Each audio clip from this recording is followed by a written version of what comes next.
The magic നോവലിലേക്ക് ഏവർക്കും സ്വാഗതം.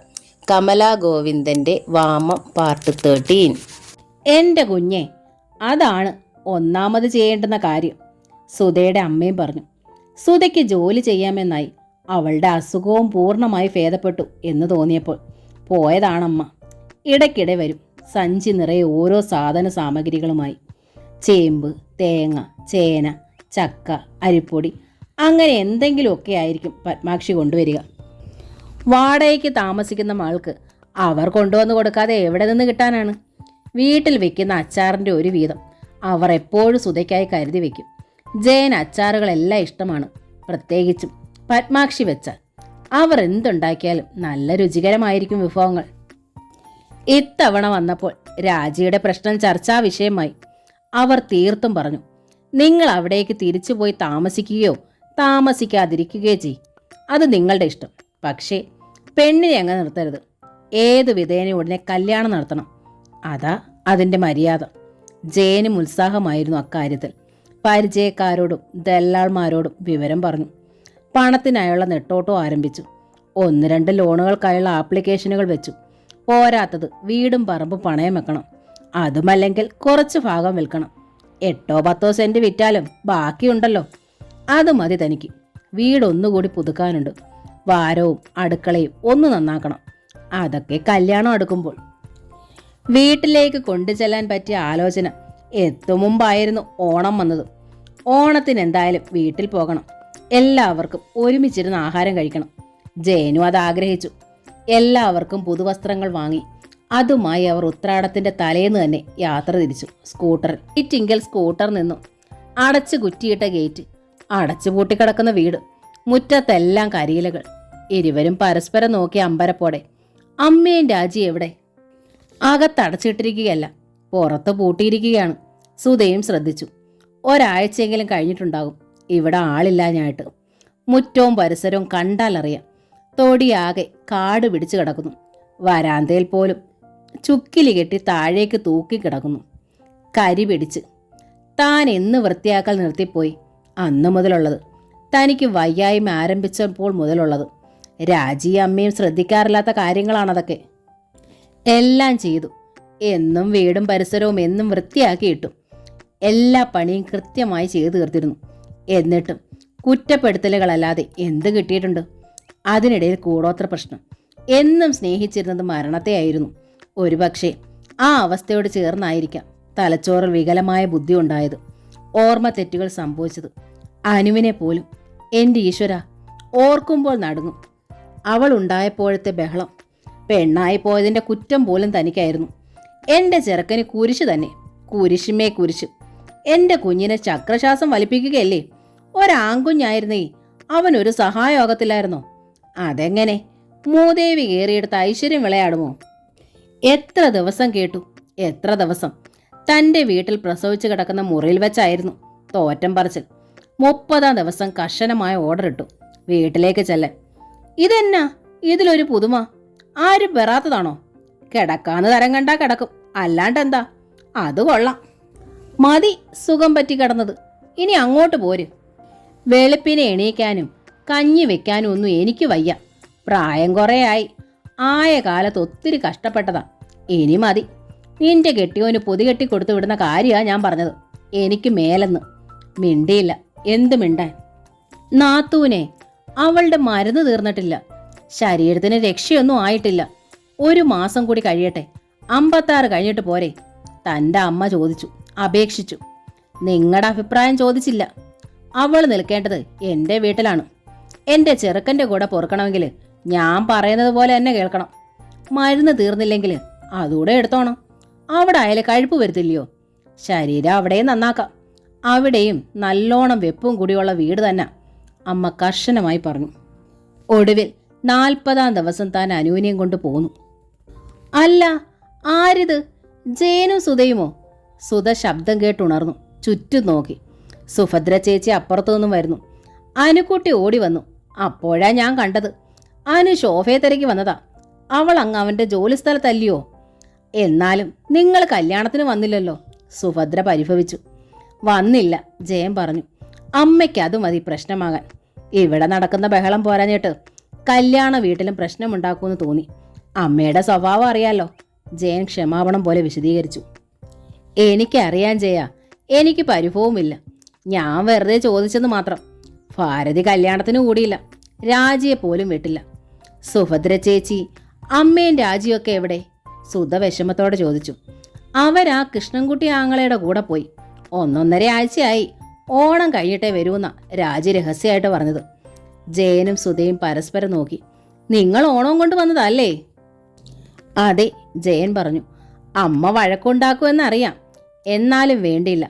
ഓണം ഒരുമിച്ച് ആഘോഷിക്കാന്ന് കരുതി. കുറേയൊക്കെ കാര്യങ്ങൾ മയപ്പെടുകയാണെങ്കിൽ. ജയൻ പതിയെ തുടർന്നു. ഇനി പോകണ്ടാന്നും കരുതി. ഞാൻ കരുതിയത് ഓണം ആകുമ്പോൾ ഭാരതി ജയന്റെ അടുത്ത് വരുമെന്നാ. അവനോന്റെ മക്കളോട് എന്തിനാ വാശിയും വൈരാഗ്യം? എന്നിട്ട് എന്തോ നേടാനാ? ആങ്ങളെയും ഭാര്യയൊക്കെ എന്നും കാണുമോ? ഒരു വീഴ്ചയായാൽ ആരാ ഉണ്ടാവുക? അവനോന്റെ മക്കളല്ലാതെ, സുഭദ്ര സ്വയം പറഞ്ഞു. ആ പെണ്ണ് ഇടയ്ക്കിടെ നിങ്ങളുടെ കാര്യം പറയും. അവൾക്ക് ആശയുണ്ട് നിങ്ങളുടെ അടുത്ത് വരാനും. രാജിക്കേ ഭാരതി കടുത്ത വാശി തന്നെ. ഒരുമിച്ച് ജീവിക്കുന്ന പ്രശ്നമില്ലെന്ന നിലപാടാണെന്നാ അറിഞ്ഞത്. സുധ ജയന്റെ മുഖത്ത് നോക്കി. പിന്നെ അതൊക്കെ അങ്ങനെ കിടക്കും. ജയൻ ഇപ്പൊ ഇങ്ങോട്ട് വരണമെന്നാ ആഗ്രഹമെങ്കിലും വരിക. ഭാരതി ഒരു ചുക്കും ചെയ്യാനില്ല, അത്ര തന്നെ. ജയനും സുധയും വീണ്ടും നോക്കി. അല്ല, ഒന്നും നോക്കാനില്ലെന്നേ. ഞങ്ങളൊക്കെയല്ലേ ഇവിടെ ഉള്ളത്. എന്നോട് ചോദിക്കുന്നവരോടൊക്കെ ഞാൻ സത്യം പറയും. ഭാരതിയുടെ പോരും സുധയും ജയനും അനുഭവിച്ചതും ഒക്കെ ഇപ്പം മിക്കവർക്കും കാര്യം ബോധ്യമായിട്ടുണ്ട്. ഇങ്ങോട്ട് പോരാനേ. എന്തിനാ വീട്ടുവാടക കൊടുക്കുന്നത്? വെറുതെ ഉണ്ണാതെ തിന്നാതെയുള്ള കാശ് അത് കൊടുത്ത് അനുവിന് 2 ഉടുപ്പ് വാങ്ങാമല്ലോ. ഈ വീടാണെങ്കിൽ ജയൻ ലോണെടുത്ത് പുതുക്കി പണിഞ്ഞതല്ലേ. ഭാരതി സമ്മതിച്ചില്ലെങ്കിൽ നിങ്ങളുടെ മുറിയിൽ അടുപ്പ് കൂട്ടി കഞ്ഞി വെച്ച് കുടിക്കണം, പിന്നല്ലാണ്ട്. അയ്യോ, കഞ്ഞി 2ആയിട്ട് വെക്കാനോ? എനിക്കതൊന്നും വയ്യ സുഭദ്ര ചേച്ചി. ഒരു വീട്ടിൽ 2 അടുപ്പ് 2 വിളമ്പ്. സുധ പെട്ടെന്ന് പറഞ്ഞു. വേണോന്ന് വെച്ചിട്ടല്ലല്ലോ കൊച്ചേ, അല്ലാണ്ട് സമ്മതിച്ചില്ലെങ്കിൽ പിന്നെ എങ്ങനെയും നിങ്ങൾക്ക് ജീവിക്കണ്ടായോ? അതുകൊണ്ട് പറഞ്ഞതാ. പിന്നെ നിങ്ങളുടെ ഇഷ്ടം. അനു ഓടി വന്നു. ശോഭ ചേച്ചി അവിടെ എങ്ങുമില്ല. എവിടെ പോയി? എനിക്ക് ശോഭ ചേച്ചിയെ കാണണം. അവളെ കെട്ടിച്ചു വിട്ടു അനുക്കുട്ടി. സുഭദ്ര ചിരിയോടെ അവളുടെ മുടിയിൽ തലോടി. ശോഭ ചേച്ചി ഒരു ചേട്ടന്റെ കൂടെയാ താമസിക്കുന്നത്. എനിക്ക് ആ ചേട്ടനെ കാണണം. അനു ചിണുങ്ങി. കഷ്ടം. പൊന്നുംകുടം പോലുള്ള ഈ കുഞ്ഞിനെ ഭാരതി കണ്ടിട്ട് എത്ര കാലായി. വല്ലാത്ത കരളുറപ്പ്. എൻ്റെ രഘുവും സൗദയും എന്നോട് എന്ത് തെറ്റ് ചെയ്താലും ശരി, അവരുടെ കുഞ്ഞുങ്ങളോട് ഞാൻ ആ ചൊരുക്ക് കാട്ടത്തില്ല. അവരെ ഞാൻ എൻ്റെ കണ്ണിലെ കൃഷ്ണമണി പോലെ കരുതും. സുഭദ്രയുടെ മുഖത്ത് സ്നേഹം നിറഞ്ഞു. ആ, നിങ്ങൾ വീട്ടിലോട്ട് വന്നേ, വല്ലോം കഴിച്ചിട്ട് പോകാം. ചോറ് കാലമായിട്ടുണ്ട്. വേണ്ട സുഭദ്രജി, ഞങ്ങൾ തിരിച്ചു പോവുക. അതെന്നാ പെണ്ണേ, നീ വാടി പെണ്ണേ. ജയ വന്നേ. സുധയ്ക്കാകെ മനമുട്ടി നിൽക്കുകയാണ്. ജയനും വേണ്ട, ഇനി ഒരിക്കലാകട്ടെ. ഇതൊക്കെ ഓണസമ്മാനങ്ങളായിരിക്കും. സുഭദ്ര സ്കൂട്ടറിന്റെ ബോക്സിലും ഇരുവരുടെയും കയ്യിലിരിക്കുന്ന പാക്കറ്റുകളിലേക്ക് നോക്കി. അതെ, ജയൻ പറഞ്ഞു. പിന്നെ സ്കൂട്ടറിൽ കടന്നിരുന്നു. വരൂ പോകാം. അച്ഛാ, അച്ചമ്മ ആൻറ്റിയെ കാണണ്ടേ? എനിക്ക് അച്ചമ്മ ആൻറ്റിയെ കാണണം. അനു ചിണുങ്ങി കരഞ്ഞു. അവൾ കാണാൻ ആഗ്രഹിച്ചു വന്ന ആരും തന്നെ അവിടെയില്ല. വീട്ടുകാര്യങ്ങളൊക്കെ എങ്ങനെയാ സുഭദ്രേച്ചി? രാജി വല്ലതും പറഞ്ഞോ? സുധ ചോദിച്ചു. ജയേട്ടൻ അരി സാമാനവും മേടിച്ചോണ്ട് വന്നതും രൂപ കൊടുത്തതും ഒക്കെ തട്ടിക്കളഞ്ഞു. ഒക്കെ ഞാൻ കണ്ടതല്ലേ പെണ്ണേ. ഭാരതിയുടെ കയ്യിൽ പൂത്ത കാശുണ്ട്. രാജിയാ പറഞ്ഞത്. ജയൻ കൊടുത്ത കാശൊക്കെ അവൾ ബാങ്കിലാക്കിയിട്ടുണ്ട്. അതിൽ നിന്ന് എടുക്കുന്നുണ്ട് കാശ്. പിന്നെ തേങ്ങയിട്ട് വിറ്റിരുന്നു. രാജിയോട് പറയണം, അമ്പലമുക്കിലെ ദാമുച്ചേട്ടൻ്റെ പലചരക്ക് കടയിൽ നിന്ന് സാധനങ്ങൾ എന്തും വാങ്ങിക്കൊള്ളാൻ. ജയേട്ടൻ മാസം അവസാനം കൊണ്ടുവന്ന് കൊടുത്തോളൂന്ന്. ബാങ്കിൽ പൈസ ഉണ്ടെങ്കിൽ അതവിടെ കിടക്കട്ടെന്ന് പറയൂ സുഭദ്രേച്ചി? സുധ ചോദിച്ചു. ഞാൻ പറയാം കുഞ്ഞെ, പക്ഷേ ഭാരതി സമ്മതിക്കുമെന്ന് തോന്നുന്നില്ല. സുഭദ്രേച്ചി രാജിയോട് പറഞ്ഞാൽ മതി. ജയനും പറഞ്ഞു. ഞാൻ പറയാം. സുഭദ്ര സമ്മതിച്ചു. സ്കൂട്ടറിൽ മൂവരും തിരിച്ചു പോന്നു.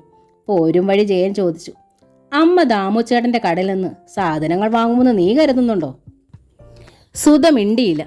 താമസ സ്ഥലത്തെത്തുമ്പോൾ പത്മാക്ഷിയും നാരായണൻകുട്ടിയും കാത്തിരുന്നു ഓണത്തിനേക്ക് വീട്ടിലേക്ക് ക്ഷണിക്കാൻ. കൂടാതെ സുധയുടെ ഇളവൽ സുമയ്ക്ക് ഒരാലോചന. ഒരു ഗൾഫുകാരനാണ്. അവധി 2 മാസമേ ഉള്ളൂ. ഒരാഴ്ചക്കകം വിവാഹം നടത്തണം. ചെറുക്കൻ കൂട്ടർക്ക് ഇഷ്ടമായി. നടത്തിയാൽ നല്ല കാര്യം. സുമ സുധയെ പോലെ തന്നെ സുന്ദരിയാണ്. ചെറുക്കന് സുമയെ ഇഷ്ടമായി. ഒന്നും വേണ്ട, സുമയെ മതി എന്ന നിലപാടാണ്. എന്നാലും നാരായണൻകുട്ടിയുടെ വശം ലേശ സമ്പാദ്യമുണ്ട്. സുധയ്ക്ക് കൊടുത്തത് 10 പവനാണ്. അത്രയില്ല, 8 പവനുണ്ട്. അത് കൊടുക്കാമെന്ന് പറഞ്ഞു. അതവർക്ക് സമ്മതവുമായി. പോരാത്ത ആഭരണം ചെറുക്കൻ ഇട്ടുകൊള്ളാമെന്നു. കാര്യം കേട്ടപ്പോൾ സുധയ്ക്ക് സന്തോഷം. താൻ കഴിഞ്ഞാൽ 3 പെൺമക്കൾ ഇനിയും വീട്ടിലുണ്ടല്ലോ. എങ്ങനെയും കാര്യം നടക്കട്ടെ എന്ന് അവൾ എപ്പോഴും ആഗ്രഹിക്കും. ഒരു പ്രാർത്ഥനയുള്ളൂ, തൻ്റെ അനുഭവം ആർക്കും ഉണ്ടാകരുത്. ജയനും എതിരഭിപ്രായമില്ലായിരുന്നു. പിറ്റേന്ന് തന്നെ ഇരുവരും പോയി ചെറുക്കൻ്റെ വീട് കണ്ടു. വിവാഹം ഉറപ്പിച്ചു. ഓണം കഴിഞ്ഞ് 5-ാം ദിവസം വിവാഹവും നടന്നു. നാരായണൻകുട്ടിക്ക് ജയൻ മൂത്ത മകൻ തന്നെയാണ്. അതുകൊണ്ട് ജയൻ ഇത്തിരി ചുമതല കൂടുതലുണ്ടായിരുന്നു, തിരക്കും. അതുകൊണ്ട് തന്നെ ഓണം കഴിഞ്ഞ് അമ്മയും രാജിയും വീട്ടിലെത്തിയോ എന്ന് ഒന്ന് അന്വേഷിക്കാൻ കഴിഞ്ഞില്ല. പക്ഷേ മറ്റു വലിയൊരു കാര്യം സാധിച്ചു. സുമയെ കെട്ടിയ പയ്യൻ്റെ അമ്മാവൻ്റെ മകൻ, നല്ലൊരു പയ്യൻ, സുഖു, ട്രാൻസ്പോർട്ടിൽ ഫോർമാൻ. കണ്ടു, സ്മാർട്ട്, രാജിക്ക് നന്നായി ചേരും. സുഖവും തെല്ല് വിദ്യാഭ്യാസമുള്ളൊരു പെൺകുട്ടിയെ തേടിയിരിക്കുകയാണ്. വീട്ടിലും സുഖം. ചേട്ടനും അനുജനും മാത്രമേ ഉള്ളൂ. അനുജനാണ് സുഖു. ചേട്ടൻ വിവാഹിതൻ, വീട് വെച്ച് വേറെ താമസിക്കുന്നു. തറവാട്ടിൽ സുഖു മാത്രം. ചേട്ടൻ്റെ വീട്ടിൽ നിന്ന് ആഹാരം, കിടപ്പ് തറവാട്ടിൽ.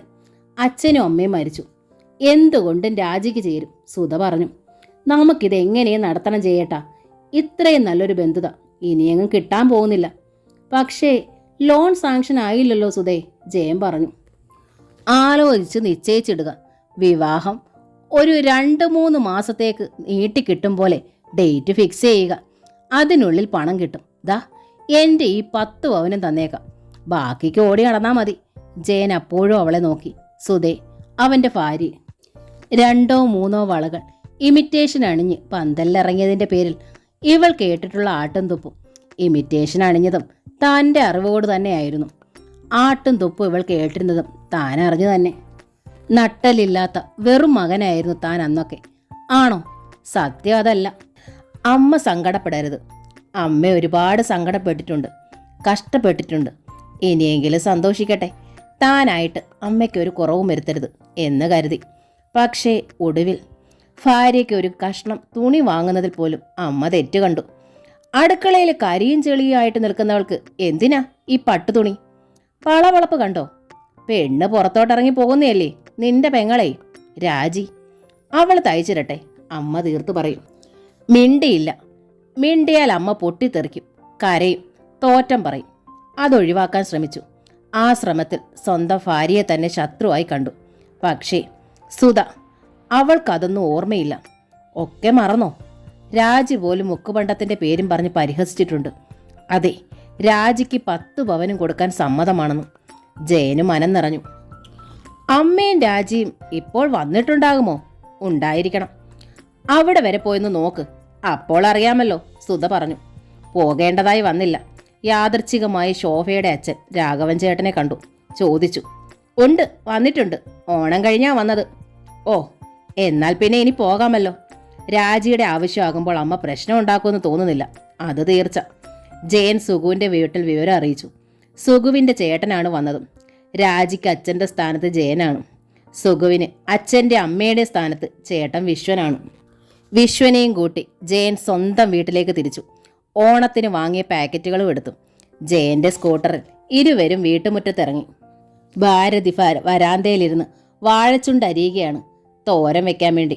സ്കൂട്ടർ കണ്ടപാടെ ഭാരതിയുടെ മുഖം ഒന്നിരുണ്ടു. ജയനെയും കൂടെയുള്ള ആളെയും ഭാരതി സൂക്ഷിച്ചു നോക്കി. ഇരുന്നിടത്ത് നനങ്ങാതെ ഭാരതി വീണ്ടും ചുണ്ടരിയുന്നതിൽ ശ്രദ്ധ കേന്ദ്രീകരിച്ചു. അമ്മേ, ഞാൻ ഒരു വിവാഹാലോചനയുമായി വന്നതാണ്. ഇത് പയ്യൻ്റെ ചേട്ടൻ. ജയൻ ആകെ വല്ലായ്മയോടെ നിന്നു. കാരണം അന്യനായ ഒരു മനുഷ്യനെയും കൂട്ടിയാണ് താൻ വന്നിരിക്കുന്നത്. എന്നിട്ട് പോലും അമ്മ ശ്രദ്ധിക്കാത്ത മട്ടിൽ. ആർക്കാ വിവാഹാലോചന? ഭാരതി മുഖം ഉയർത്തി നോക്കി. ആ മുഖം ചുളിഞ്ഞിരുന്നു, നോട്ടം കൂർത്തിരുന്നു. ജയൻ പരുങ്ങല്ലായി. വിശ്വൻ അമ്പരന്നു. എന്താ അമ്മ അങ്ങനെ ചോദിക്കുന്നത്? വിവാഹം ഞാൻ ആലോചിക്കുന്നത് ആർക്കു വേണ്ടിയാ? ജയൻ ചോദിച്ചു. ആ, എനിക്കറിയാൻ മേല. ഭാരതിയുടെ സ്വരം കടുത്തു. നീ പലർക്കും ആലോചിക്കുന്നു, നടത്തി കൊടുക്കുന്നു. എനിക്ക് കണക്കൊന്നും അറിയണ്ട. ഇവിടെ ആർക്ക് വേണ്ടി ആലോചിക്കാൻ വന്നതെന്ന് അറിഞ്ഞാൽ മതി. ഇവിടെ രാജിയില്ലേ, എൻ്റെ പെങ്ങൾ, അവൾക്ക് വേണ്ടി. ജയന് ആകെ തൊലിയുരിക്കുന്ന അനുഭവം. ഓ, രാജിക്ക് വേണ്ടിയോ? ഇതാപ്പം നന്നായേ. അവൾക്ക് വേണ്ടി ആലോചനയും കഴിഞ്ഞു, നിശ്ചയവും നടന്നു. കല്യാണം അടുത്ത മാസം 20-ാം തീയതി. ഭാരതി നിസ്സാരമായ എന്തോ പറയുന്ന ഭാവത്തിൽ പറഞ്ഞിട്ട് വീണ്ടും അരിയാൻ തുടങ്ങി.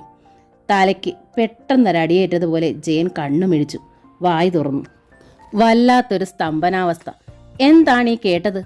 രാജിയുടെ വിവാഹ നിശ്ചയം കഴിഞ്ഞെന്നോ? തൻ്റെ പെങ്ങൾ രാജിയുടെ, താൻ അറിയാതെ. അടുത്ത മാസം 20-ാം തീയതി വിവാഹം. അമ്മ കള്ളം പറഞ്ഞതാണോ അതോ പരിഹസിച്ചതാണോ? ആകാം. അതാകാനേ വഴിയുള്ളൂ. മെല്ലെ ജയൻ സമനില വീണ്ടെടുത്തു. വരാന്തയിലേക്ക് കയറി. വരൂ ചേട്ടാ, കടന്നിരിക്കൂ. ജയൻ വിശ്വനെ ക്ഷണിച്ചു. ചിരിക്കാൻ യത്നിച്ചു. വിശ്വന്റെ മുഖം വല്ലാത്ത ഗൗരവത്തിലായി. ഇതാണമ്മ, ജയൻ ചൂണ്ടി. അമ്മ പറഞ്ഞത് കാര്യമാക്കണ്ട, ചേട്ടൻ കടന്നിരിക്കൂ. ജയൻ കസേര നീക്കിയിട്ടു. എന്താടാ കാര്യമാക്കണ്ടാത്തത്? ഓ, അല്ലെങ്കിലും അമ്മ നിനക്ക് കാര്യമല്ലല്ലോ, ഭാരതി വീണ്ടും പറഞ്ഞു. മിസ്റ്റർ ജയൻ, വിശ്വൻ ഗൗരവത്തിൽ തന്നെ ചോദിച്ചു. നിങ്ങളുടെ വീടാണിതെന്നല്ലേ പറഞ്ഞത്? അതെ, ജയൻ വിളറി. പക്ഷേ എനിക്ക് സംശയമുണ്ട്, വിശ്വൻ തുടർന്നു. ഇവിടുത്തെ കുട്ടിയുടെ വിവാഹ നിശ്ചയമല്ലേ കഴിഞ്ഞു എന്ന് പറഞ്ഞത്? അയ്യോ, അത് വെറുതെ. ജയൻ ആകെ തൊലിയിരുന്ന ഭാവത്തിലായി. അമ്മ വാശിക്ക്. വെറുതെ ആയാലും കാര്യത്തിലായാലും വേണ്ട. എൻ്റെ അനിയനെ ഈ വീട്ടിൽ നിന്നൊരു പെണ്ണ് വേണ്ട. വിശ്വൻ വെട്ടിത്തിരിഞ്ഞു നടന്നു. അയ്യോ ചേട്ടാ, ജയൻ പിന്നാലെ ഇറങ്ങി. പെണ്ണ് വേണ്ടെങ്കിൽ വേണ്ട, നമ്മൾ ബന്ധുക്കളല്ലേ. ഇരുന്നിട്ട് ഒരു കപ്പ് ചായ കുടിച്ചിട്ട്. വേണ്ട, ഒരു ചായ കുടിക്കുന്നതിൽ ഒന്നുമില്ല ജയൻ. വിശ്വൻ തിരിഞ്ഞു വരാന്തയിൽ അപ്പോഴും കല്ല് പോലിരിക്കുന്ന ഭാരതിയെ നോക്കി. പിന്നെ ജയനോട് പതിയെ പറഞ്ഞു. നിങ്ങളുടെ നിസ്സഹായത അപ്പാടെ ഞാൻ മനസ്സിലാക്കുന്നു ജയൻ. സുമ എന്നോട് കുറേയൊക്കെ സൂചിപ്പിച്ചിരുന്നു. ഒക്കെ അറിഞ്ഞുകൊണ്ട് തന്നെയാണ് വന്നത്. എന്നാലും ഇത്രത്തോളം പ്രതീക്ഷിച്ചില്ല. ആ സ്ത്രീയുടെ മകൾ മഹാലക്ഷ്മി ആയാലും വേണ്ട. പറയേണ്ടി വന്നതിൽ ബുദ്ധിമുട്ടുണ്ട്. Sorry, very sorry. വിശ്വൻ ധൃതിയിൽ നടന്നു കഴിഞ്ഞു. ജയൻ സ്തംഭിച്ചങ്ങനെ നിന്നു. കണ്ണിലിരുട്ട് കയറി. നെഞ്ചിൽ വല്ലാത്ത നീറ്റൽ പടർന്നു. അതിൻ്റെ അവസാനം ഒക്കെ കൂടി ദേഷ്യമായി രൂപാന്തരപ്പെട്ടു. ജയൻ തിരിഞ്ഞു നോക്കി. ഭാരതിക്ക് അപ്പോഴും ഭാവഭേദമൊന്നുമില്ല. അമ്മ എന്താണ് ഈ ചെയ്തതെന്ന് അമ്മയ്ക്ക് അറിയാവോ? അവൻ അമ്മയോടടുത്തു. എനിക്ക് തലയ്ക്ക് സ്ഥിരക്കേട് വരാറില്ല, ഭാരതി അതേ ഭാവത്തിൽ പറഞ്ഞു. ഞാൻ കൊണ്ടുവന്നത് ആ മനുഷ്യനെ. അയാൾ ആരായാലും വിളിച്ചിരുത്തി ഒരു കപ്പ് കാപ്പി കൊടുക്കാൻ അമ്മയ്ക്ക് തോന്നിയോ? അയാൾ വന്നത് വെറുതെ അല്ല. അയാളുടെ അനിയന് വേണ്ടി രാജിയെ കാണാനാണ്. ഇഷ്ടമില്ലെങ്കിൽ അയാൾ പോയിട്ട് എന്നോട് പറഞ്ഞാൽ മതിയായിരുന്നല്ലോ. ഞാൻ അവിടെ ചെന്ന് എന്തെങ്കിലും നുണ പറഞ്ഞ് രക്ഷപ്പെട്ടേനല്ലോ. രക്ഷപ്പെടാൻ നീ എന്താടാ, അയാളുടെ ജയിലിലാണോ കിടക്കുന്നത്? ഭാരതി ചോദിച്ചു. പിന്നെ കാപ്പിയുടെ കാര്യം, കാപ്പിപ്പൊടിയും പഞ്ചസാരയും ചുമ്മാ കിട്ടുന്നതല്ലേടാ. വാങ്ങി നീ ഇവിടെ വച്ചിരിക്കുകയില്ലയോ വരുന്നവനൊക്കെ സൽക്കരിക്കാൻ? ജയന് മറുപടി പറയാൻ പോലും കഴിഞ്ഞില്ല. അമ്മ എന്താണ് ഈ പറയുന്നത്? ആരോടാണ് ഈ പറയുന്നത്? ഇത്രയും കാലം ഈ അമ്മയുടെ കയ്യിൽ തന്നെയല്ലേ താൻ എല്ലാം കൊടുത്തിരുന്നത്? ഈ അമ്മ പറയുന്നതല്ലേ താൻ അക്ഷരം പ്രതി അനുസരിച്ചത്? ജീവിതത്തിൻ്റെ നല്ല 4 വർഷം ഈ അമ്മയ്ക്ക് വേണ്ടി ഹോമിച്ചു. 4 മാസമേ ആയിട്ടുള്ളൂ ഇവിടെ നിന്ന് താൻ മാറിയിട്ട്. അപ്പോഴേക്കും താൻ അമ്മയ്ക്ക് ആരുമല്ലാതായി. കഴിഞ്ഞതെല്ലാം മറന്നുപോയി. അമ്മ ഇത്രയേറെ മാറിപ്പോകുമെന്ന് ഞാൻ ഒരിക്കലും കരുതിയില്ല. ഞാൻ അമ്മയ്ക്ക് ഇത്രയ്ക്ക് ശത്രുവായി പോയി അല്ലേ? ജയന് ചോദിക്കാതിരിക്കാൻ കഴിഞ്ഞില്ല. മാറിപ്പോയത് ഞാനാണ് അല്ലേടാ? 4 മാസമായിട്ട് തള്ളയും പെങ്ങളെ ഉണ്ടോയെന്ന് അന്വേഷിക്കാതെ ആരാടാ? ശത്രു ഞാനാണ് ഇല്ലടാ. നിനക്കിപ്പോൾ ഞാനാ ശത്രു. ഭാരതി എണീറ്റു, ക്രുദ്ധയായി തന്നെ. അതെനിക്ക് നല്ലോണം അറിയാം. 4 മാസമായിട്ട് അന്വേഷിച്ചില്ലെന്ന്. വരുമ്പോഴൊക്കെ അമ്മ കടുവയെ പോലെ ചാടി വീഴും. എൻ്റേതൊന്നും വേണ്ട, കൊണ്ടുവന്നാൽ വലിച്ചെറിയും. എന്നിട്ട് ഞാൻ അന്വേഷിച്ചില്ലെന്ന്. ഒക്കെ കൊണ്ടുവന്ന് അമ്മയുടെ കാലിന്മേൽ തൊട്ട് വീണ് കിടക്കാനും മാത്രം തെറ്റു വല്ലത് ഞാൻ ചെയ്തോ? അയ്യോ, തെറ്റുകാരി ഞാനല്ലയോ? നിന്നെ പെറ്റത് തന്നെ തെറ്റ്. ഞെക്കിക്കൊല്ലാതെ വളർത്തി പഠിപ്പിച്ച് ഉദ്യോഗം മേടിച്ചു തന്നത് തെറ്റ്. ഒരുത്തിയെ കൂട്ടിനാക്കി തന്നതും തെറ്റ്. ഇതിൽ പരം ഒരു തെറ്റുകാരി ഈ ഭൂമിയിൽ ഉണ്ടാകത്തില്ലടാ. നീ ആകുന്നത്ര പറഞ്ഞതാ പെങ്ങളുടെ കല്യാണം കഴിഞ്ഞ് മതി നിന്റേതെന്ന്. അന്നേരം ഇടയ്ക്ക് നിന്ന് ആദ്യം നിന്റേത് തന്നെ നടത്തി തന്ന ഞാൻ തെറ്റുകാരിയാ. മാത്രമല്ലടാ, കഴുതയും കൂടാ. ആണടാ. ഭാരതിക്ക് തൊണ്ടയിടറി, കണ്ണു നിറഞ്ഞു. അമ്മ എഴുതാപ്പുറം വായിക്കുന്നത് എന്തിനാ? ഒന്നുമില്ലടാ, ഒന്നും വായിക്കുന്നുമില്ല, പറയുന്നുമില്ല. വല്ല വിധേനയും ഈ പെണ്ണിനെ ഒന്ന് ഇറക്കി വിടണം. അതിന് ഞാൻ വയറ് കൊടുത്തു പോയില്ലേ? കൊല്ലാൻ പറ്റുമോ? ആ ചടങ്ങ് കഴിഞ്ഞ് ഇറ്റു വിഷം തൊണ്ടയിലൊഴിച്ച് ചാകുന്നതിന് ഒരുത്തൻ്റെ വരുതി വേണ്ടടാ. ചത്താല് ദഹിപ്പിക്കാനുള്ള കാശ് വേണമെങ്കിൽ എൻ്റെ മോൻ ഉണ്ടാക്കിക്കോ, അത് മതി. അല്ലെങ്കിൽ ചത്ത തടി കടന്ന് ചീഞ്ഞു നാറൂല്ലേ. ഭാരതി മുണ്ടിൻ്റെ കോന്തല ഉയർത്തി മുഖം തുടച്ചു. അമ്മ എന്തിനാ എന്നെ കാണുമ്പോഴൊക്കെ ഈ ചാകുന്ന ചരിത്രം പറയുന്നത്? 4 മാസമേ ആയിട്ടുള്ളൂ ഞാൻ മാറിയിട്ട്. അന്നത്തെ സാഹചര്യം അതായിരുന്നു. അന്ന് അതേ ചെയ്യുവാൻ കഴിയുമായിരുന്നുള്ളൂ. എനിക്ക് അമ്മയും പെങ്ങളെയും മാത്രം പോരല്ലോ, ഭാര്യയെ നോക്കണ്ടേ? ഞാൻ താലി കെട്ടിപ്പോയില്ലേ, അവളുടെ ജീവൻ ഞാൻ രക്ഷിക്കണ്ടായോ? അതേടാ, നിന്റെ അമ്മ കൊലയാളിയല്ലയോ, ഭദ്രകാളി. നീ പൊതിഞ്ഞു കെട്ടി സൂക്ഷിച്ചോ, ഇങ്ങോട്ട് കൊണ്ടുവരണ്ടടാ. ഞാൻ പച്ചയ്ക്ക് അവളെ പിടിച്ച് തിന്നാലോ. ഭാരതി ചീറി. നിങ്ങളുടെ സുഖം തന്നെ നടക്കട്ടെടാ, നടക്കട്ടെ. അമ്മേ, എന്തിനാണ് ഞാൻ വരുമ്പോഴൊക്കെ ഈ കണക്ക് പറയുന്നത്? സുഖത്തിൻ്റെയും ദുഃഖത്തിൻ്റെയും കാര്യമൊന്നും ഞാൻ പറഞ്ഞില്ലല്ലോ. അമ്മയും രാജിയെ ഞങ്ങൾ മറന്നിട്ടുമില്ല. ഇങ്ങോട്ട് താമസിക്കാനാണ് ഞങ്ങൾക്കിഷ്ടം. എന്തോടാ പറഞ്ഞത്? ഉവ്വേ, നടക്കും. അവളെയും കൊണ്ട് ഇപ്പാടി കടന്നാൽ. എടാ, ഭാരതിക്ക് ഒരു വാക്കൊന്നേ ഉള്ളൂ. നിന്റെ അപ്പൻ ചത്തപ്പം എല്ലാവരും പറഞ്ഞു വേറെ കെട്ടിക്കാമെന്ന്. ഭാരതി പറഞ്ഞു വേണ്ടാന്ന്. ഇന്നും ആ വാക്ക് ഭാരതി പാലിച്ചു. വാക്ക് പാലിക്കണ്ടായിരുന്നു. ഇങ്ങനെ സ്നേഹിച്ചു മക്കളെ കൊല്ലാനായിരുന്നു ഉദ്ദേശമെങ്കിൽ വേറൊരു കല്യാണം കഴിക്കുന്നതായിരുന്നു നല്ലത്. എന്നാൽ ഇത്രയും കുഴപ്പം ഇന്ന് സംഭവിക്കില്ലായിരുന്നു, ജയൻ പറഞ്ഞു. എന്താടാ നീ പറഞ്ഞത്? ഭാരതി ചീറി. അമ്മ വാക്ക് പാലിക്കാൻ വേണ്ടി ജീവിക്കാൻ മറന്നതുപോയത് കൊണ്ടാണ് മക്കൾ ജീവിക്കുന്നത് കണ്ട് സഹിക്കാൻ വയ്യാണ്ടായതെന്ന് ജയൻ പറഞ്ഞു. എടാ, നീ എന്നാടാ പറഞ്ഞത്? ജയന്റെ കരണത്ത് ഭാരതി ആഞ്ഞടിച്ചു. എന്നിട്ട് സ്വന്തം നെഞ്ചിലും ആഞ്ഞിടിച്ചു. എൻ്റെ ഭഗവതി, നീ കേട്ടോ? എൻ്റെ ദൈവമേ, ഇവൻ എൻ്റെ മകൻ തന്നെയാണോ? ഞാൻ തന്നെയാണോ ഇവനെ പെറ്റു വളർത്തിയത്? അവളുടെ തലയണ മന്ത്രം കേട്ട് ഇവൻ തള്ളയോട് പറയാൻ മേലാത്തതൊക്കെ പറഞ്ഞത് കേട്ടോ? ഇത്രയ്ക്ക് വലിയ കൂടോത്രമാണല്ലോ ഇവനിട്ട് ചെയ്തത്. എൻ്റെ ദൈവമേ, ഞാനിതൊക്കെ കേൾക്കേണ്ടവളാണോ? മക്കൾ ജീവിക്കുന്നത് കണ്ടിട്ട് എനിക്ക് സഹിക്കാൻ മേലാണ്ടായെന്നു. ജയനും വല്ലാത്തൊരവസ്ഥയിലായിപ്പോയി. പറയണമെന്ന് വെച്ചിട്ട് പറഞ്ഞതല്ല. ഉള്ളിലെ സങ്കടവും ദേഷ്യവും അമ്മയുടെ കണക്ക് പറച്ചിലും കൂടി ആയപ്പോൾ അറിയാതെ പറഞ്ഞുപോയി. എയ്ത് വിട്ട ശരവും വായിൽ നിന്ന് വിട്ട വാക്കും ഒരിക്കലും തിരിച്ചെടുക്കാനാവില്ലെന്നറിയാം. എന്നാലും ഭാരതി കരച്ചിൽ തന്നെ. ചേട്ടാ, അകത്തെ മുറിയിൽ എല്ലാം കേട്ടുകൊണ്ട് നിന്നിരുന്ന രാജി വരാന്തയിലേക്ക് ഇറങ്ങി. അവളും കരയുകയായിരുന്നു. മോളെ. ജയന്റെ കണ്ണു നിറഞ്ഞു. ജയൻ അവളുടെ അടുത്തേക്ക് നീങ്ങി. ഞാൻ എന്താ ചെയ്യേണ്ടത്? രാജി, നീ എങ്കിലും പറയ്. ഞാൻ സുധയും അനുമോളെ ഉപേക്ഷിച്ചിട്ട് ഇവിടെ വന്ന് താമസിക്കണോ? നീ പറയ്. അവൾക്ക് ഇങ്ങോട്ട് വരണമെന്നാണ് താല്പര്യം എന്ന് പറഞ്ഞപ്പോ വേണ്ട. ഭാരതി വെട്ടിതിരിഞ്ഞു. അവളെ ഈ പടിക്കകത്ത് കയറ്റത്തില്ലെന്ന് ഞാനാ പറഞ്ഞത്. എന്നാ ഞാൻ അവളെ ഉപേക്ഷിക്കാം. എന്താ? ജയന് വീണ്ടും ദേഷ്യം വന്നു. വേണ്ടടാ. എന്തിന്? നിന്നെ ഇങ്ങോട്ട് പിടിച്ചെടുക്കാനോ? വേണ്ട. നീ ഇല്ലാഞ്ഞിട്ടും നിന്റെ സഹായമില്ലാഞ്ഞിട്ടും 4 മാസം ഞങ്ങൾ ജീവിച്ചില്ലേ? ഇങ്ങോട്ട് ഒരുത്തനും വരൂല ഒന്നിനും. പിന്നെ ചെലവിൻ്റെ കാര്യം, അമ്പലക്കവലിലെ ദാമുവാണോ നിന്റെ അപ്പൻ? അവിടുന്ന് സാധനങ്ങൾ മേടിച്ചോളാൻ രാജ്ഞിയും രാജാവും കൂടി കൽപ്പിച്ചേക്കുന്നു. എൻ്റെ പട്ടിക്ക് വേണം, പട്ടിക്ക്. രാജി, ഞാൻ എന്താ മോളെ ചെയ്യേണ്ടത്? ജയനാകെ അസഹ്യതയായി. വന്നാൽ ഇതാണ്, അതാണ് വരാത്തത്. എന്തെങ്കിലും തരത്തിൽ തരാമെന്ന് വെച്ചാൽ അതൊക്കെ തട്ടിയെറിയും. ഞാൻ ഇനി എന്താ വേണ്ടത്? രാജി മിണ്ടിയില്ല. നല്ല ഒന്നാന്തരം ഒരു ബന്ധുതയാ ഞാൻ കൊണ്ടുവന്നത്. ചെറുക്കൻ മിടുക്കൻ ഞാൻ കണ്ടു. നിനക്ക് ചേരും.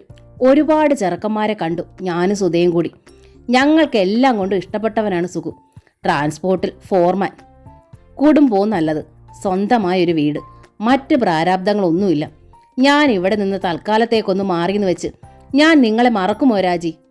എന്തുകൊണ്ടാ മാറിയെന്ന് നിനക്കും അറിയാലോ. നിനക്ക് ഏറ്റവും നല്ലൊരു ബന്ധം കിട്ടണമെന്നല്ലേ ചേട്ടൻ ആഗ്രഹിക്കുന്നത്? അതിനുള്ള എല്ലാ വഴിയും കണ്ടിട്ടാണ് ഞാൻ അയാളെ കൂട്ടി വന്നത്. പക്ഷെ അമ്മ പറഞ്ഞ എന്താണ്? നിന്റെ കല്യാണ നിശ്ചയം കഴിഞ്ഞുവെന്ന്. എന്നെ പരിഹസിക്കണമെങ്കിൽ ആയിക്കോളൂ. പക്ഷെ ഒരു ബന്ധം കൂടാൻ വരുന്നവനെ അപമാനിക്കണോ? ഇനി അയാൾ വരുമോ? മഹാലക്ഷ്മി ആയാലും ഈ അമ്മയുടെ മോളെ വേണ്ടാന്ന് പറഞ്ഞു. വേണ്ട ഏട്ടാ, ഇനി അയാൾ വരണ്ട. ആരും വരണ്ട. രാജി പതിയെ പറഞ്ഞു. അതിൻ്റെ ആവശ്യമില്ല. അമ്മ പറഞ്ഞത് പരിഹാസമല്ല, സത്യമാണ്.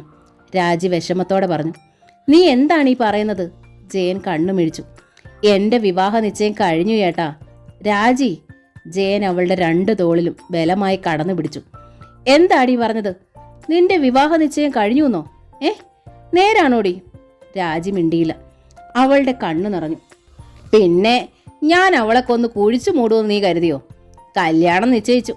നിന്റെ സഹായം ഇല്ലെങ്കിലും അതൊക്കെ നടക്കും. ഞാൻ ആരും ഇല്ലാത്തവളല്ല. എനിക്ക് ആങ്ങളമാരുണ്ട്. അത് നിനക്കറിയാമോടാ? നിന്റെ ശമ്പളം മുഴുവൻ അവളും അവളുടെ വീട്ടുകാരും കൂടി എടുത്തോട്ടെ. ഓണത്തിന് ഒരാഴ്ച മുമ്പ് കൃഷ്ണമ്മാവൻ വന്ന് വിളിച്ചോണ്ട് പോയത് ഇതിനായിരുന്നു അല്ലേ? ജയന് ഇടുത്തി വീണ അനുഭവം. തൻ്റെ പെങ്ങൾ, ഓമനിച്ച് വളർത്തിയ ഒരു ഓമന പെങ്ങൾ, അവളുടെ വിവാഹ നിശ്ചയം നടന്നിട്ട് താൻ അറിഞ്ഞില്ല. അവൾ പോലും ഒന്നും പറഞ്ഞില്ല. രാജി, നിനക്ക് പോലും ഞാൻ ശത്രുവായോ മോളെ? ഇത്രയ്ക്ക് വലിയ മഹാപാപമാണോ ഈ ചേട്ടൻ ചെയ്തത്? ജയൻ ചോദിച്ചു പോയി. അവനാകെ തളർന്നു.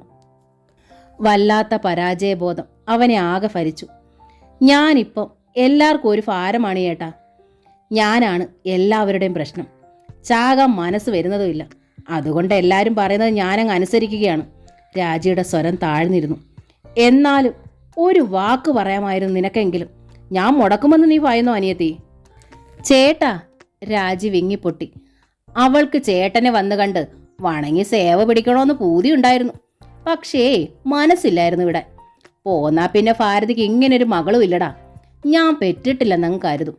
പെറാത്തോരും ജീവിക്കുന്നില്ലേ? ഭാരതിയാണ് മറുപടി പറഞ്ഞത്. അമ്മയല്ലേ ചേട്ടനോട് വഴക്കുണ്ടാക്കിയുള്ളൂ. ഈ അമ്പലം വരെ വന്നിട്ട് ചേട്ടൻ ഇങ്ങോട്ടൊന്ന് വന്നോ? ഇങ്ങനെയൊരു പെങ്ങളെക്കുറിച്ച് ഓർത്തോ? ഞാൻ ഭാരമാ, എല്ലാവർക്കും ഭാരമാ. രാജി കരയുക തന്നെ ചെയ്തു. ആരും ഇല്ലാതായത് എനിക്കാ. എല്ലാവരും പറഞ്ഞു, ഞാൻ അനുസരിച്ചു. ഞാനല്ലാതെ എന്തു ചെയ്യും?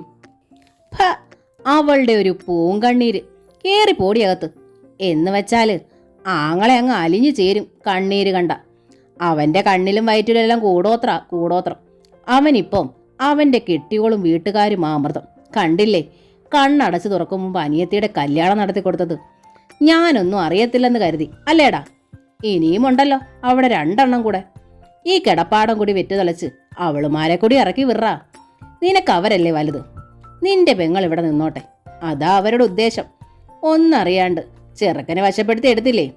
നിന്നെ കൊണ്ട് അവർക്കെങ്കിലും ഒന്ന് ഒതകട്ടടാ. മുഴുവൻ അങ്ങോട്ട് കൊടു. പെറ്റ തള്ളയും പെങ്ങളെയും നോക്കണ്ട. ഒന്നോർത്തോ, ഭാരതി ഒത്തിരി കണ്ണീര് കുടിച്ചവളാ. മോളിലൊരുത്തനിരുന്ന് എല്ലാം കാണുന്നുണ്ട്.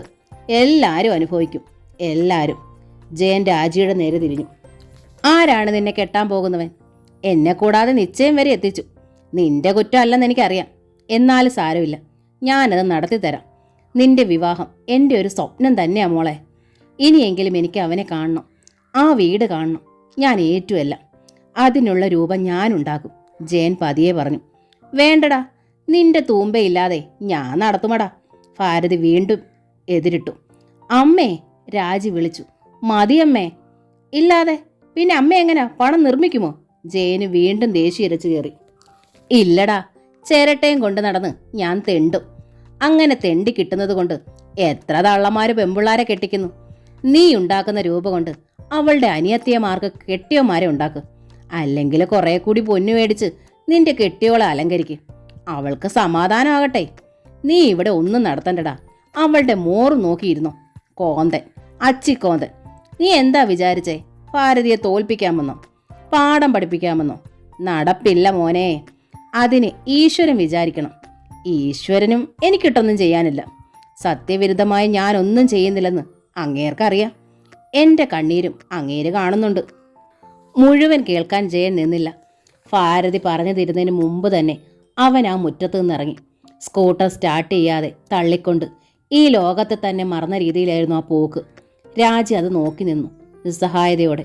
ഭാരതി മുഖം വെട്ടിത്തിരിച്ചകത്തേക്ക് കയറി.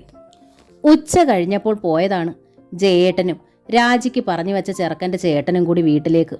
സന്ധ്യയായിട്ടും കാണുന്നില്ലല്ലോ. സുധ വല്ലാതെ പരിഭ്രമിച്ചു. എന്താ കാര്യം? അമ്മയുമായി പ്രശ്നങ്ങൾ എന്തേലും ഉണ്ടായോ? ഹേയ്, രാജിയെ കാണാൻ ചെറുക്കൻ കൂട്ടർ ചെല്ലുമ്പോൾ അമ്മ ബഹളം ഉണ്ടാക്കുമോ? ഇല്ല, അത് തീർച്ച. രാജിയുടെ വിവാഹമാണല്ലോ അമ്മയുടെ ഏറ്റവും വലിയ പ്രശ്നവും. അമ്മയുടെ മനസ്സ് മാറിയിരിക്കും. മകനോട് സ്നേഹമായി കാണും. മകനെ ഇരുത്തി സൽക്കരിച്ച് സങ്കടം പറയുകയായിരിക്കും. ഓണത്തിന് അവർക്ക് കൊടുക്കാൻ വാങ്ങിയതൊക്കെ കൊണ്ടുപോയിട്ടുണ്ടല്ലോ. രാജിക്ക് 1-ാം തരം ഒരു കാഞ്ചീപുരം സാരിയും ബ്ലൗസും, വീട്ടിലിടാനായി ഹൗസ് കോട്ടുകളും, അമ്മയ്ക്ക് കസവിൻ്റെ സെറ്റ്, പിന്നെ കൈലിമുണ്ടും ബ്ലൗസിന് തുണിയും, കൂടാതെ ബെഡ്ഷീറ്റും പുതപ്പും ഉണ്ട്. കുറച്ച് രൂപയും. ഇത്രയുമൊക്കെയുമായാൽ തൃപ്തി വരാതിരിക്കുമോ? മാത്രമല്ല 3-4 മാസമായല്ലോ. ഇനിയിപ്പോൾ വാശിയുടെ മുന തേഞ്ഞിട്ടുണ്ടാവും. അനുമോളെയും കൊണ്ട് അടുത്തു തന്നെ ഒന്ന് പോകണം. മകനോട് ക്ഷമിച്ചതുപോലെ തന്നോടുടനെ ക്ഷമിക്കില്ല, അതറിയാം. എന്നാലും പോകണം. പോകാതെ പറ്റുമോ? മംഗല്യവതിയായ വലത് കാലം വെച്ച് ആ വീട്ടിലാണ് കയറിയത്. അവിടെ തൻ്റെ സ്വപ്നങ്ങളുടെ ഗന്ധമുണ്ട്, നെടുവീർപ്പിൻ്റെ ചൂടുണ്ട്, കണ്ണീരിൻ്റെ നനവുണ്ട്. മറക്കാനാവില്ല. അമ്മേ, അച്ഛനെന്തിയേ? അനു പല പ്രാവശ്യമായി ചോദിക്കുന്നു. അനുവിനോട് സമാധാനം പറഞ്ഞ് അവളെ ചേർത്ത് പിടിച്ച് ഉറക്കാൻ ശ്രമിക്കുമ്പോൾ കണ്ടു സ്കൂട്ടറിൻ്റെ ലൈറ്റിൻ്റെ വെളിച്ചം. ശബ്ദവും അടുത്തു വന്നു. മെല്ലെ സ്കൂട്ടർ മുറ്റത്ത് നിന്നു. സുധ ഓടിച്ചെന്നു. അവൾ നടുങ്ങിപ്പോയി.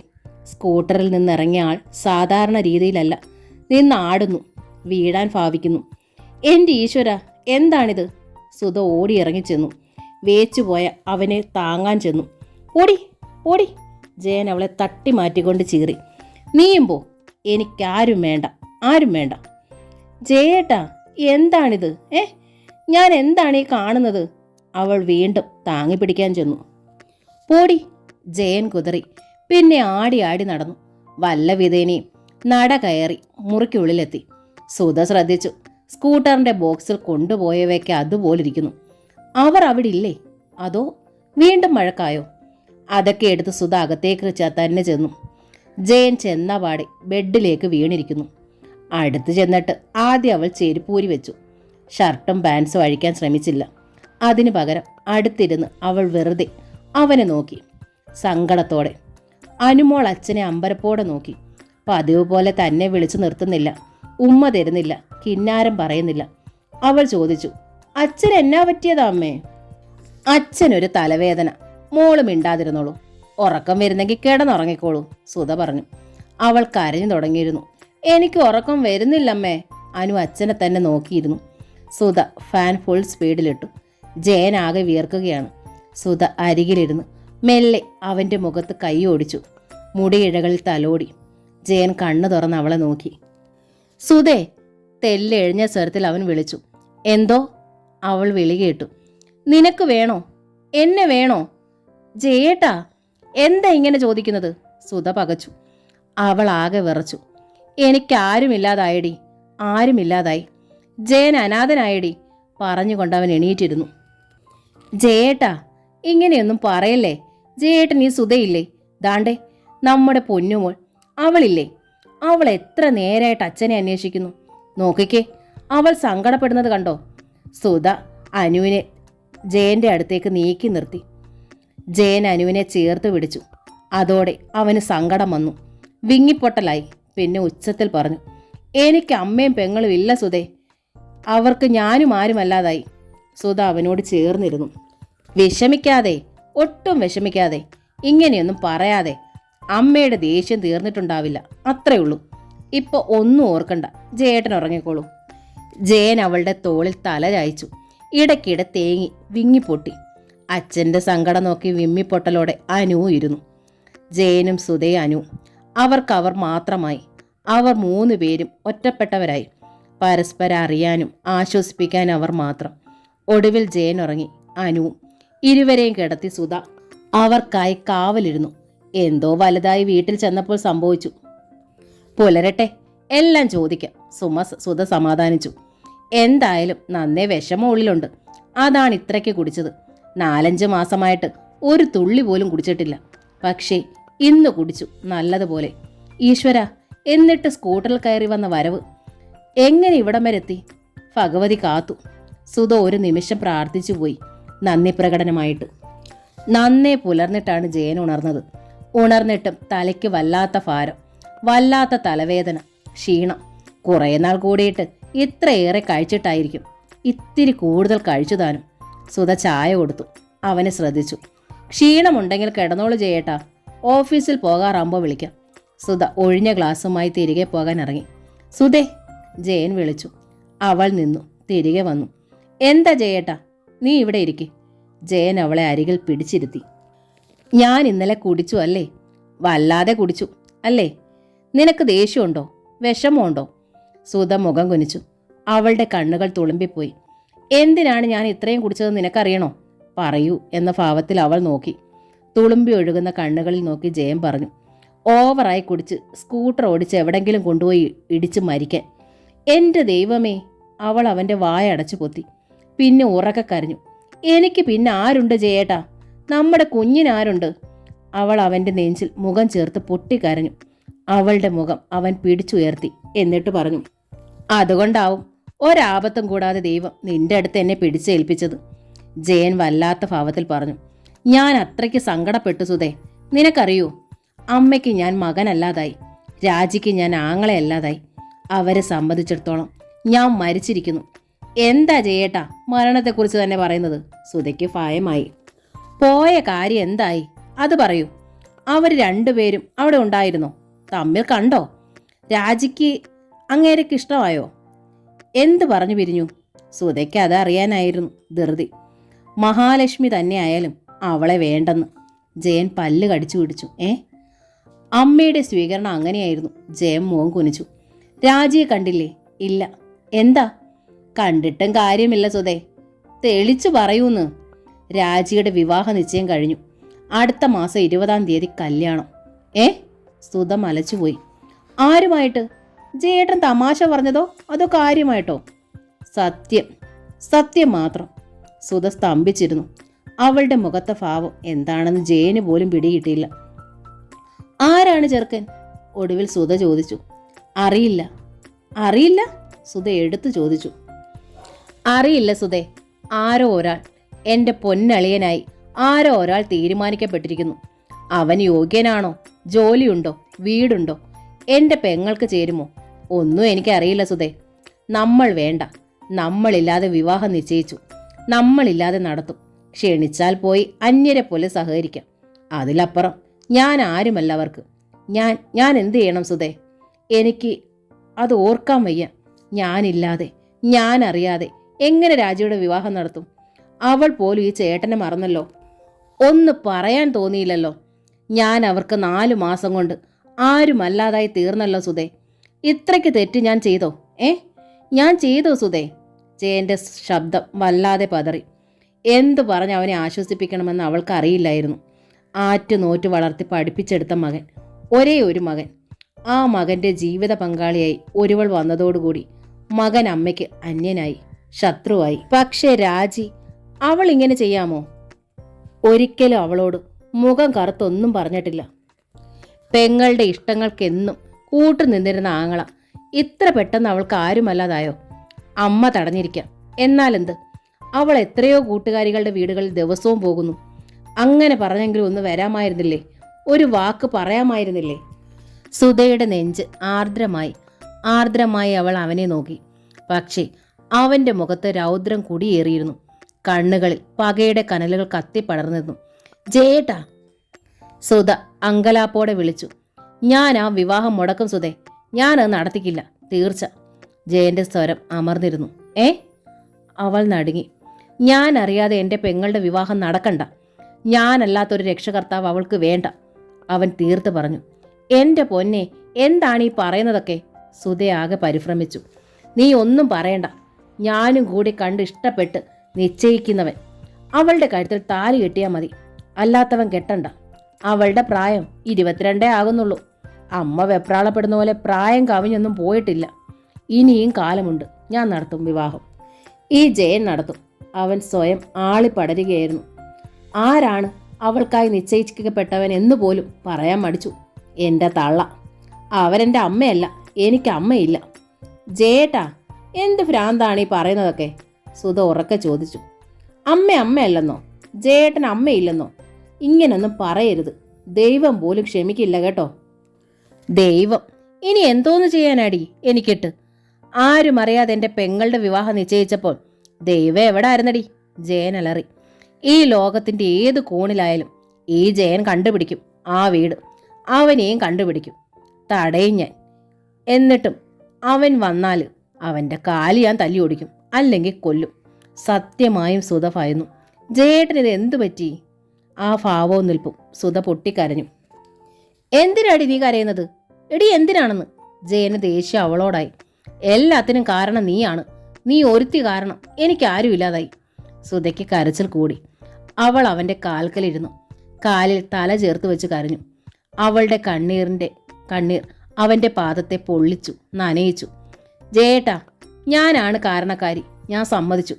ഞാൻ പോയാൽ എല്ലാറ്റിനും പരിഹാരം ഉണ്ടാവുമെങ്കിൽ ഞാൻ പൊയ്ക്കോളാം ജയേട്ടാ. എന്നാലും ഇങ്ങനെയൊന്നും പറയരുത്, അവിവേകം കാട്ടരുത്, കണ്ണീരടക്കി അവൾ പറഞ്ഞു. ജയേട്ടൻ അറിഞ്ഞിട്ടായാലും അറിയാതെ ആയാലും നിശ്ചയിച്ച വിവാഹം മുടക്കരുത്. നിശ്ചയിക്കപ്പെട്ട വിവാഹം മുടങ്ങിയാൽ പിന്നെ ഉടനെ എങ്ങും അവൾക്കൊരു വിവാഹം തരപ്പെടൂല. നിശ്ചയിച്ചത് വീട്ടിൽ വെച്ചായിരിക്കില്ല, കൃഷ്ണൻ അമ്മാവൻ്റെ വീട്ടിൽ വെച്ചായിരിക്കും. അതിനായിരിക്കാം അവർ ഓണത്തിന് പോയതും. നമ്മുടെ ഭാഗത്തും തെറ്റുണ്ട് ജയേട്ടാ. ഓണത്തിന് കൃഷ്ണനമ്മാവൻ്റെ വീട്ടിൽ പോയി ഒന്ന് അന്വേഷിക്കണമായിരുന്നു. മനഃപൂർവ്വമല്ല, സുമയുടെ വിവാഹത്തിൻ്റെ തിരക്കിലായിരുന്നു നമ്മളെന്ന് അവർക്കറിയില്ലല്ലോ. വീട്ടിൽ വെച്ച് നിശ്ചയം നടത്താതിരുന്നതിനാൽ നമ്മൾ കൂടിയോ ഇല്ലയോ എന്ന് മറ്റാർക്കും അറിയില്ല ജയേട്ടാ. പക്ഷെ നമ്മൾ മുടക്കിയാൽ അതെല്ലാവരും അറിയും. രാജിക്ക് നിശ്ചയിച്ച വിവാഹം ജയേട്ടൻ മുടക്കുക, അതിലപ്പുറം മഹാപാപം മറ്റെന്തുണ്ട്? ആർക്കും അത് ന്യായീകരിക്കാനാവില്ല, അമ്മയ്ക്കും രാജിക്കും പ്രത്യേകിച്ചും. അവർ വല്ല സാഹസവും ചെയ്താലോ, പിന്നെ ജയേട്ടൻ ആരുടെ വിവാഹം നടത്തും? ജയൻ അവളെ പിടിച്ചെണീപ്പിച്ചു. അവളെ തന്നെ നോക്കി നിന്നു. ഒരു പുതിയ അറിവിൻ്റെ ലോകത്തേക്ക് കടക്കുന്നത് പോലെ സുധ തുടർന്നു. നമ്മൾ അറിഞ്ഞില്ലെന്ന് ആരും അറിയരുത്, അതാണ് നല്ലത്. വിവാഹമെങ്കിലും അറിയിക്കാതിരിക്കില്ലല്ലോ, പറയാതിരിക്കില്ലല്ലോ. രാജിയെങ്കിലും വരും, നമ്മൾ പോകണം. ജയേട്ടൻ കൊടുക്കാൻ ഉദ്ദേശിച്ചതൊക്കെ കൊടുക്കണം, വിവാഹം നടത്തി കൊടുക്കണം. അവൾ സുഖമായി ജീവിക്കട്ടെ. അവളെ കെട്ടുന്നവൻ ആരായിരുന്നാലെന്ത്, അവൾക്കത് ഇഷ്ടമായിരിക്കുമല്ലോ. സുധേ, നീ എൻ്റെ ഭാര്യ മാത്രമല്ല, എൻ്റെ അമ്മയും കൂടിയാണ്, വിറയാർന്ന സ്വരത്തിൽ അവൻ പറഞ്ഞു. അവളെ വരിഞ്ഞു ചേർത്ത് നെറുകയിൽ അതരങ്ങൾ ചേർത്തു. സുധയുടെ ഹൃദയം നിറഞ്ഞു. വാമം എന്ന നോവലിൻ്റെ ഈ ഭാഗം ഇവിടെ പൂർണ്ണമാവുകയാണ്. ഈ നോവൽ നിങ്ങൾക്ക് ഇഷ്ടമായെങ്കിൽ ലൈക്ക് ചെയ്ത്, ഷെയർ ചെയ്ത്, സബ്സ്ക്രൈബ് ചെയ്ത് ഹൈപ്പും കൂടി ചെയ്യണേ. Thank you.